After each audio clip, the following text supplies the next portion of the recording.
Welcome to the 2022-23 inaugural edition of the Tiger Basketball Report. I'm your host, Spiro Marikas, along with the head coach of the Tigers, Pat Scarry. Long time no see. How you been? It's good to be back, my friend. All right, Coach. Last year, one of the greatest years in Towson basketball history. You got to go back to Vince Angotti to see that many victories in a season. First time in Division I, 25 wins. What do you mean my third year we had 25 wins? 25-9. You were in 25-9 that year.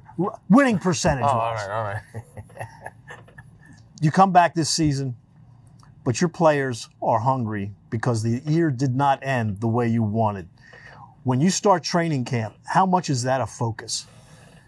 I mean, it's not like a focus from me to them. I think it's understood that, especially in this day and age of social media, that, you know, I have an idea of what they're consuming.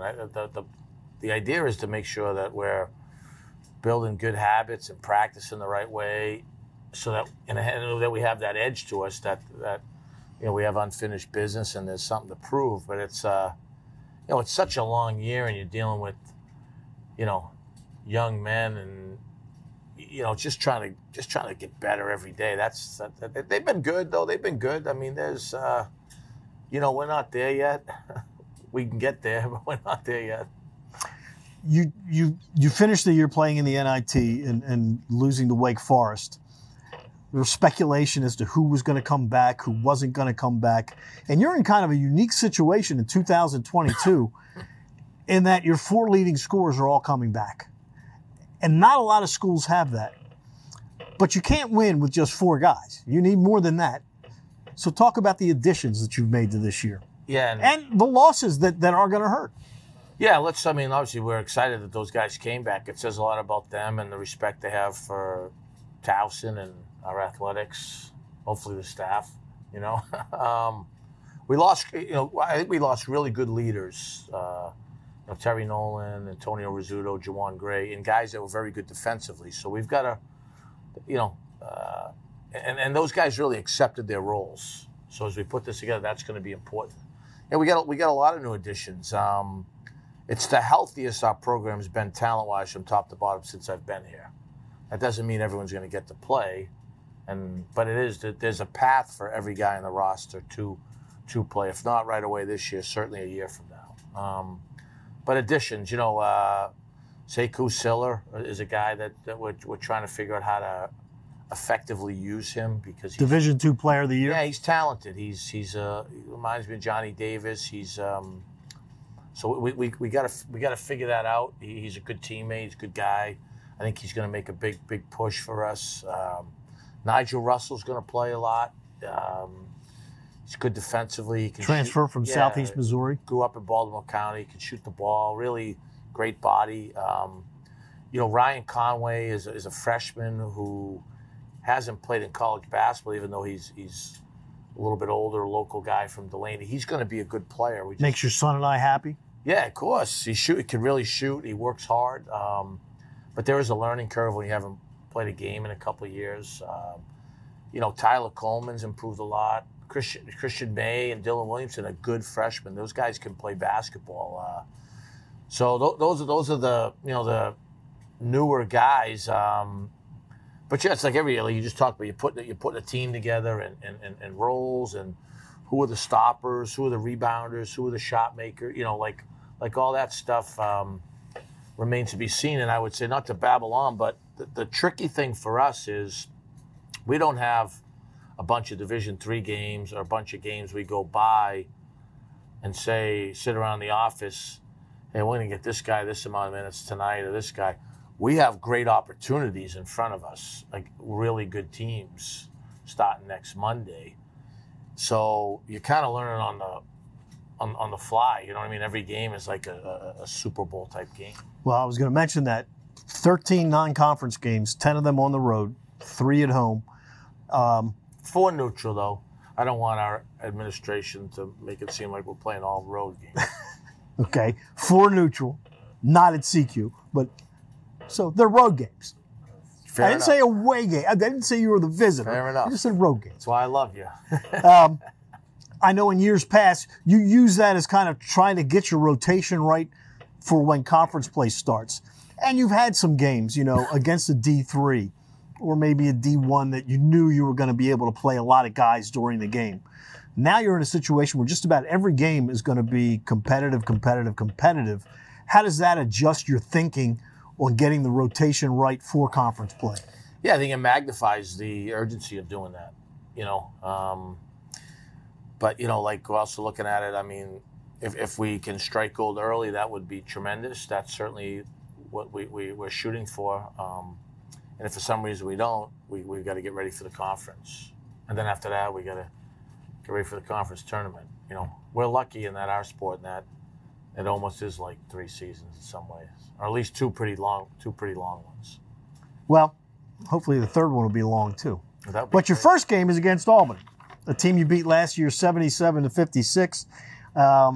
They have 5 transfers. Their top 4 scorers from last year are gone, but that's kind of skewed because Gerald Drumgoole, who was supposed to be one of their star players last year, got hurt 10 minutes into your opening game and never played again last year. But he had 6 points in those 10 minutes and I think 5 rebounds. So he is a key to their program that you really didn't see last year for much of the game.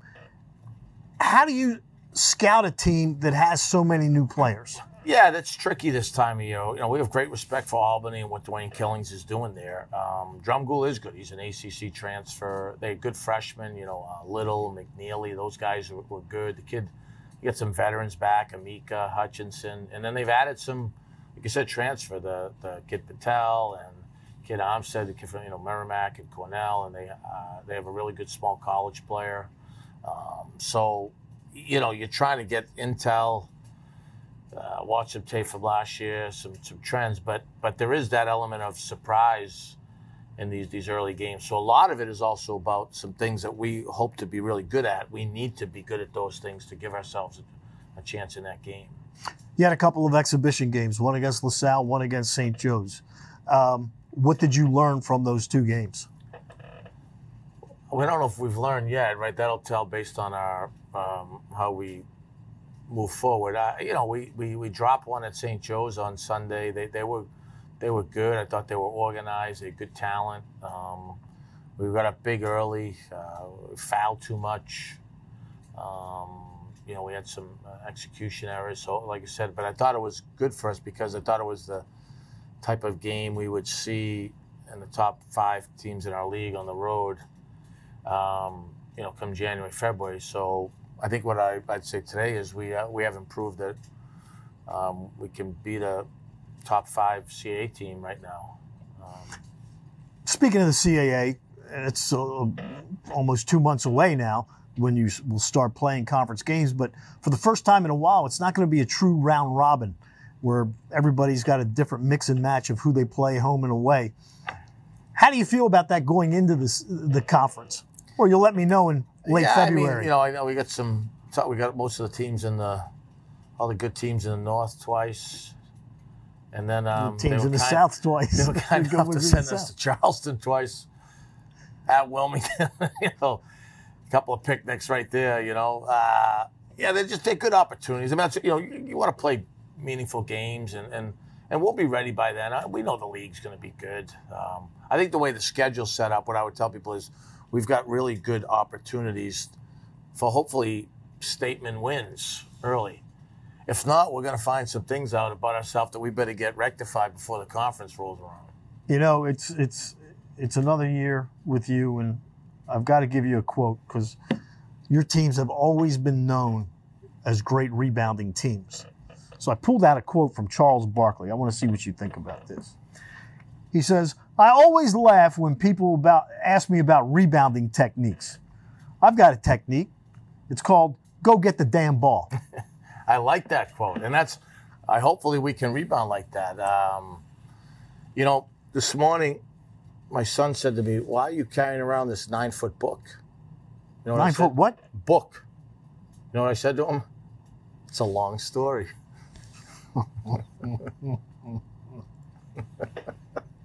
I gotcha.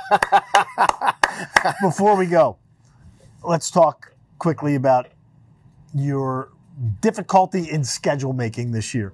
because you only have 3 home games. And I know it was tough for you. When you win 25 games and everybody sees your top 4 scorers are back, a lot of people aren't answering their phone when you call. Yeah, I mean, maybe it's just your personality. It could be both. No, it's hard to get home games. So we haven't played a non-1 in, I think, 3 years. So not that we're totally opposed to that, but it would have to be something where we just were scrambling to plug in a game. So we took tough games. I mean, our last 3 games, we took Northern Iowa out in Chicago. No cupcake. At Bryant, who was in the NCAA tournament, and a series at UMass with a Final Four coach. So a couple good return games next year, but challenging opportunities early. Guys will be excited for that. We have great respect for who we're going to play, and basketball's back, right? It's going to go up next Monday. Ready or not, here we come. But I have great confidence in these guys. They'll get ready. They'll get ready, and we know it's going to be we know what everyone wants. We know what the goal is, but we've got to embrace and enjoy the process over the next few months. And we'll enjoy the process here every week on the Tiger Basketball Report. So for the head coach of the Tigers, Pat Scarry, I'm Spiro Maurikas. Thanks for tuning in. We'll be back next week. And don't forget, next Monday night, November 7th, come out to CQ. If you can't make it, we'll have it for you on Flow Sports and TowsonTigers.com at 7 o'clock. For Pat Scarry, I'm Spiro Maurikas. Thanks for tuning in.